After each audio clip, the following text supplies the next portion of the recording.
Sa mapagpalang araw po ngayon, muli nandito tayo kay nanay. Kasi wala, ano kayong update dito. Nay! Ano na? Ano nang balita sa iyo? Sabi daw, 20. Ha? 20. Anong sabi? Asya pa guys. Ayun na yun, wala nang magagawa, wala tayong magagawa. Ano bang sabi ng kapitan dito? Wala akong magawang kapitan. Wala magawang kapitan nun at lupa ang usapan. Sa isip-isip ko, ano ito buong 20 million na yan? Sayang ang mga gamit na ito. Bye. Marami itong masisira mo. Dito pa lang sa mga ano, sira na itong mawasak na ito. Ito naman ang kailangan sa ibabaw. Yung giro nga dyan, tinulong naman yan. Wala tayong magagawa, Nay, at yun talaga ang kailangan. Hanggang ano na lang ba, February 28. Binayaran na kayo? Hindi pa. Kailan daw kayo bayaran? Iwan ko, nintay pa yung abogado mapunta dito eh. Attorney Ferrer. Hindi nga nagpakita, di na nakakuha sa ng 4 million. Hindi man na nang bisita dito sa amin. Kung anong mag-visitasyon namin. Kaya doon nga sa kabila, wala yata, hindi yata mabigyan dyan sila dyan. Bakit? Kaya iba naman yan dyan. Kaya ako kamag-anak na nga dito yung tinitirahan namin. Ang lupa na ito. Ay dati sir sa loob ako mo. Doon ako sa loob noon nakatira. Ngayon, pinalabas kami dito. Yung anong ibig sabihin nung pag may binta pala, wala na kami makuha. Kasi pa ngayon 20 mil.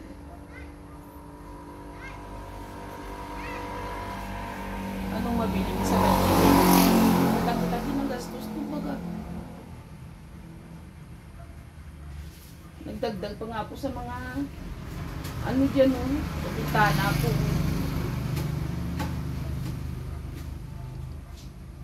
Ganyan naman baga talaga yan. Hindi mo makakausap yung abogado, hindi makikita. Hindi nagapunta dito. Ibang tao ang inuutusan niya magpunta dito sa amin. Kaya kung naghihintay lamang, hindi nga ako nag-aalis dito. Kaya yung ibang tao na magpunta or sino yung inutusan niya, dapat doon makinig na lang kayo at wala kayong magagawa. Ako nang hinayang ibang tao lang ang kinakausap. Ang inuutusan magpunta dito sa amin. Sila personal. Gusto ko mapuntahan ko sa Binsus, kaso lang hindi ako magpuntahan ko. Sila may problema dito sa akin. Sa akin dapat mag-usap kami, madagdagan naman kahit pa paano. Anong mabilis sa 20 mil mo kung mapatayo ka ulit ng bahay mo? Hanggang doon na lang baga. Isang taon pa lang itong bahay na ito. May sarili man ako mga materialis sa dinagdag dito, idarya sa iyo. Di baga? Yung galing sa munisipyo. Bastos pa nga ito ng 130. Di anong mangyayari? Mapunta lang tayo sa ganun dyan naman. Wala na kasi hindi. Ako na, kung tutuusin na kung nung una pa lang, alam ko na hindi nyo may-ari ang lupa na ito, hindi ko kayo bibigyan ng bahay. Yun talaga na. Isang unang-una na-disappoint ako dahil hindi kayo nagsabi ng totoo. Ang sabi nyo sa inyo na tong ganito. Wala naman pala. Hindi. Ang sabi kasi ng may-ari ng lupa, doon kapinsan ng kasama ko. Ang sabi, mamili kayo kung saan, doon o dito. Akala ko man, may mga kasulatan kayo. Once na ipaglupa na. May kasulatan niya doon. Asan yung kasulatan nyo? Andun sa kanila. Ba't sa kanila, ikaw ang titira? Wala akong hawak. Hindi dapat ikaw may hawak kasi ikaw yung titira, ikaw yung magiging agrabyado. Yun ang nakalagay doon. Ang sinay kung alam ko lang, Nay, itong sasabihin ko, kaya kung alam ko lang, hindi ako magbibigay ng bahay. Hindi man ako sa nag-speak din kasi kamag-anak ito eh. Kahit pa kamag-anak, Nay, kahit pa kapatid mo nga eh. Kung sa ganyan, hindi nyo sariling lupa. At tupos ang sabi ng iba, yan na daw ito yung gobyerno. Gobyerno lang ang makapapaalis sa amin. Eh kung sila gusto nila paalisin kami, magbayad sila sa tamang bayaran. Hindi ba nga? Gobyerno lang makapaalis. Ako magbayad din gobyerno ang mapasira dito sa bahay namin. Pero at least mililipatan kami. may palipatan kaming bahay. Kasi nasasayang yung ano hindi naman, ang hirap ng pera, ang hirap kumita ng pera. Sayang eh. Ako nag-aisip din ako sa mangyayari. Kaya gusto kong apuntahan sila dun sa business mo. Kasi nahiya ako yung magpapunta dun, ikaw pang gakaano dun sa kanila. Sila ang may kailangan, sila ang dapat dito lumapit sa akin kung anong sasabihin. Pero 6 na bisis ako tinanong.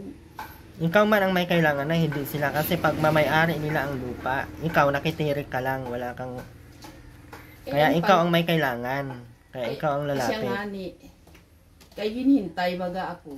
Ang sabi sa akin, magkano daw yung babayad sa bahay. Tinanong ako ng abogado. So hindi ako nagsagot. Kasi hindi ko pa alam may tubig ako. Nag-declare ka na, Nay, hayaan mo yan, Nay. Hindi mo yan madadala na sa hukay. Yung tubig na yan. Ang inaano ko, kahit na paano, mabayaran ka kahit konti.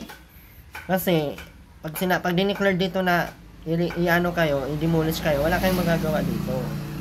Yung sabihin natin na sa gobyerno to, sa ano to, mag-request lang yan sila ng ano.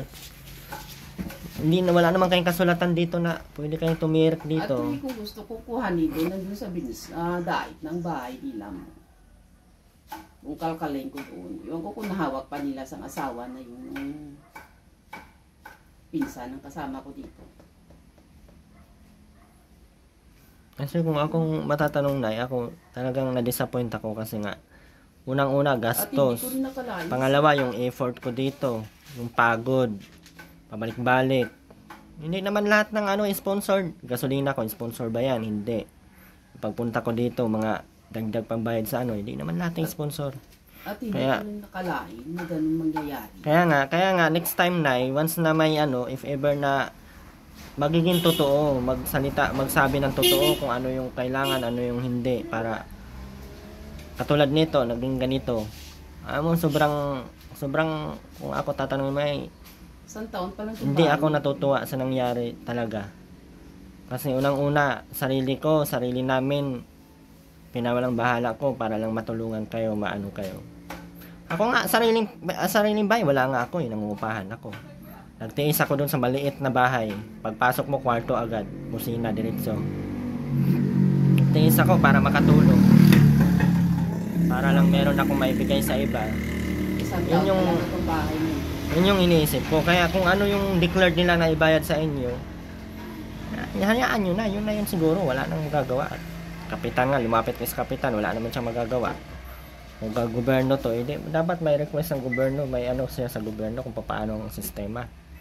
Wala eh. Ang pakinabangan naman itong mga yero, mga kahoy, binta-binta mo. Wala ka naman dito, ka ng bahay mo. Magtiri ka dito, ultimo mabayad ka naman sa lupa nga, tayuan mo.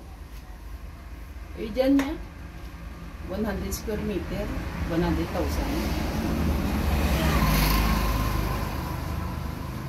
Kaya sa akin naman, kayo na nangyayari. Eh, yun ang sitwasyon na, kaya siya talaga ako bigyan. Ang malilipatan dyan kung dyan sa kabila, eh wala, hindi nga nagpakita sa akin dito. Sila nga ninintay. Eh pagkakuha nila ng pira, eh largas lagad sa hindi na, wala na. Eh, 2 milyon na lang natira dyan ang bayaran ng mga tao dyan.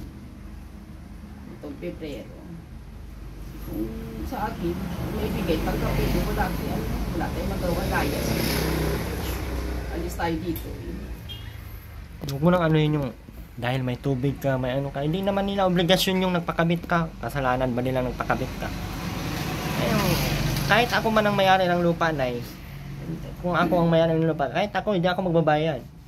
Diba? Nakitira ka na nga dyan, nakatira ka na nga ng ilang buwan dyan. Parang ganun yun lang. Yun ang rason eh. Ganun yun, Nay. Kahit saan kayo mag-abot, wala kang habol at wala kang namang kasulatan na may ano ka dyan, may karapatan ka dyan. Pag dating ng panahon, magiging ano yan, may ano kayo dyan, share, ganun. Wala.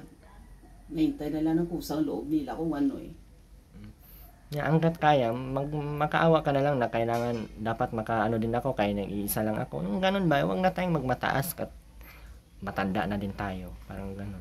Hindi na natin kailangan ipaano na, pamukha na ang maliit na hindi value, hindi ka value yung ibigay nila sa versus doon sa sisirain lang, yung parang ganun. Hindi na yun. Ang importante, wag mo nang ungkayin kung ano pa yung mga pundar mo, na ano mo. Ang anuhin mo, mag ano na lang ba, magpakumbaba na lang kung ano yung, Kumbaga, marami kasi wala masasabi. namang, normal talaga yun ay masayang kasi nung una pa lang hindi na kayo nagsasalita, hindi na kayo nagsabi ng totoo. Kasi kung nung una pa lang alam ko na yung totoo, hindi ako magpapabay ng ganito. Tambak pa dito, sobrang Wala man gastos ako na. ay dito kami gilipat, kay doon kami galing. Pinapili kami mo.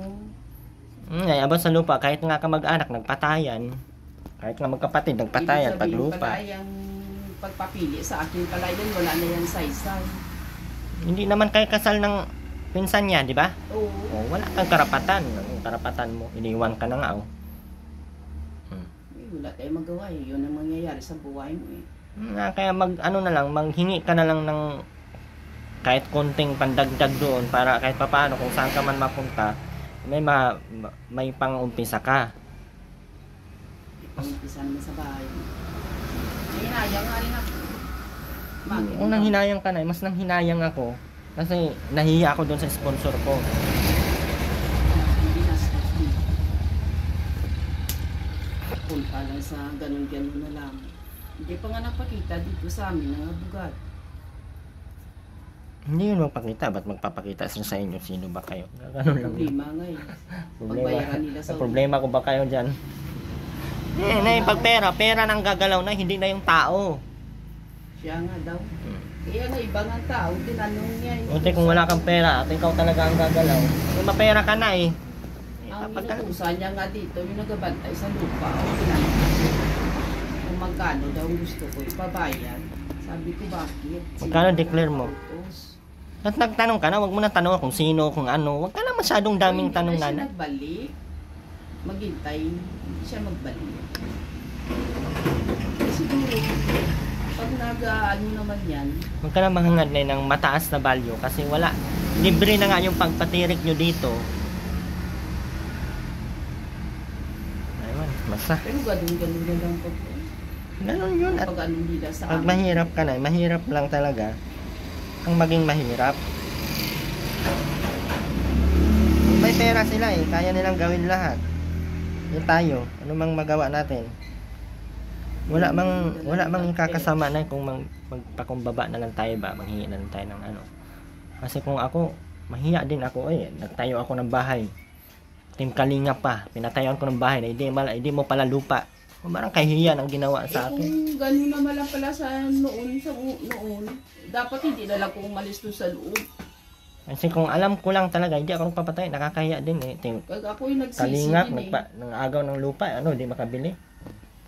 Yung tatandaan mo na, kung naano ka, isipin mo din yung mga, anong tawag nun? Yung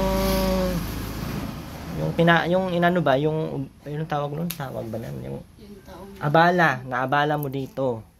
Kasi, siyempre nakakaabala tayo at lupa pala nila yan, tinayuan natin. Abala, yung abala dito sa amin, kaya ginapaasa din kami. Akala ko totoong tao na siya. Diwala ka naman sa kanila. Wala kang ibang pagkakatiwalaan ngayon na kahit nga sarili mo, di mo naman pagkatiwalaan. Di mo na alam kung kaya mo pa ng sa sarili mo eh. Utang-utak mo, kakayanin to, pero hindi naman kaya ng Nino. Sa 15 Nanay, years. pagkat nanay. Sa 15 years ako nakaano sa kanila ay tagal din ako nga naging katulong. Kami nga ni po ay yung pinagbahayan namin yun. Intirong badon yun. Yung para tabunan na lang ng asawa ko yun. Ano na, makaalis din kayo? Ay, Sama yan pinapaalis sila din po din. kami. Magkano bayad sa iyo? Sabi po nung pabayaran kami 8,000. 1,000 nga lang dito. Diyos ko, Mario Joseph Santissima. Hanggang ngayon, Nahankas wala kanunay naman. panabang. Hanggang ngayon wala naman. Oo, una-una, ikaw Para sa sa din alok sa pag-ano akin. daw po nung Ganda mo din nagbago. Mga badon. Ako na, wala na talaga akong masasabi kung Iilan kami. wala na akong magagawa kasi andyan na yan. Ako lang, naano lang ako dahil totoo lang. Hinayang din ako iya. Na-disappoint ako sa iyo, Nay, kasi unang-una, hindi mo sinabi sa akin na ganun ang problema. Tiwala na kaya sabi, Ang sabi mo man kasi sa akin, meron na sa inyo na to. Bibigay na sa Oo, inyo. yun ang akala ko sa amin na ito. O di ako naman, tiwala naman ako at Ay, siyempre, pinapili nga kami. maglulukuhan pa tayo na. Pinapili nga kami kung saan. Dapat magaling na pala. Dinalasan ako naglabas. Doon na lang ko. Kaya nga, ganun yung ano nila eh. Ibig sabihin sila pala may diferensya. Hindi ako, hindi tayo may diferensya. Sana ako na kubo-kubo sa loob. Di ilang taon doon sila, doon na tumanda. Naka 15 years na nga ako.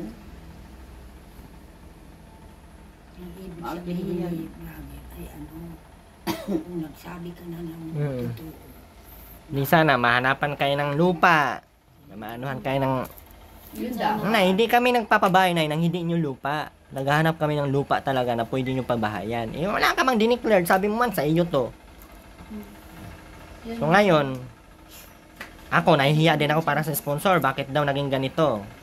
Bakit hindi ko na-assure na lupa nyo talaga? Ay, nagtiwala naman ako kay nanay. Di parehas tayong nagtiwala. Ikaw nagtiwala ka doon. Ako nagtiwala sa iyo. Nawalan ka ng tiwala doon. Nawalan din ako ng tiwala sa iyo. Parang ganun lang yung sistema. Kasi hindi ka nagsabi sa akin na wala pala kayong Iwala. kasulatan. Kami nga po, pinuntahan din dyan. Ako nga, wala akong bahay. Kahit kubo, hindi ako makakagawa. Pinuntahan din Oh. kami dyan. Wala ka pa ako eh. Alam, masarap magtira ng sarili mong bahay. Wala kang babayaran. Nay, Kaya nga po inintindi. mahanap ka na ng bagong asawa. Ay, nahanap na ng bagong asawa yung asawa mo. Ay, ano mo, ang lalaki mo. Ano pang aantayin mo? Hanap bago ulit. Mauwi na kuya sa amin niya. Dami may mga apo ako eh. Puro babae yung apo ko. Inintindi ko na lang mga apo ko. Saan ba yung nagasan ka na yan? Hindi ako maganda. Taga saan ka nga, Nay? Taga saan ka nga po? Iloilo. O kaya Ilonggo. Ayos lang yan, Nay. Hayaan mo na yung lalaki mo at basta kung ano yung mga offer nila, yun na lang yung gagawin. Wag na yung anong pang May na-offer nga sa basta na, yun lang yung advice ko, ano. Mauna na din kami na at maikot pa ako dun sa iba. Hanggang February lang kayo dito. Anong date sa February? Walang exact date. Makaputak, magtatapusin. buti naman sa dadaan ka dito sa akin kahit pa paano tinutulungan mo. Baka kasi na, pag nadaanan kita, sira na yung bahay mo, tapos nandyan ka lang sa tabi ng kalsada na higa, ay konsensya ko man din. Mabuti na ilipat kita doon sa may bubong, sa may SM. Labas nun. Pwede maglatag doon ng karton. Diyan kami nagtulog. Yan, saan? Diyan kami nagtulog. Hindi pa yan naayos. Diyan kami Diyan? nagtulog sa may simento. Diyan na may kanal. So, 3 araw tulog ko diyan. Yung hindi ko pa kayo nakita. Wasak na wasak ang bahay ko. Bagong pagawa din yun. Wala pa rin yung 1 taon. Nasira na. Yan mo nanay, ganun talaga. Muli po. Away na po tayo. Maraming salamat po sa lahat. God bless po. Bye-bye po. Ma'am Marilyn Kimura, ayan, pasensya na po at talagang wala po tayong magagawa kung ano lang yung ano. At least, nabigyan natin si nanay ng pagkakataon, nabigyan ng bahay, nakahiga sa bahay na walang tulo. At least naranasan mo yun ay no. Yun na lang yung i-appreciate natin, no? Huwag na tayong mag-take as negative sa ating utak, sa ating damdamin, yung damdamin natin, yung ano natin. Kasi kung magpapa-stress tayo, eh, tayo din naman ang magsasuffer, magkakasakit tayo, magkaano tayo. So, dapat magiging ano na lang tayo kung ano yung dumating, dapat handa tayong tanggapin, no? So, muli po, Erwin TV Official, maraming salamat po sa lahat ng patuloy na hindi nag-skip ng ads at sa lahat po ng patuloy ng tiwala at nagmamahal, sumuporta, maraming salamat po. God bless po sa ating lahat. Bye-bye po. Bye-bye, Kagang. Bye-bye. Maraming salamat po. Mauwi na si nanay ng Iloilo. Nano.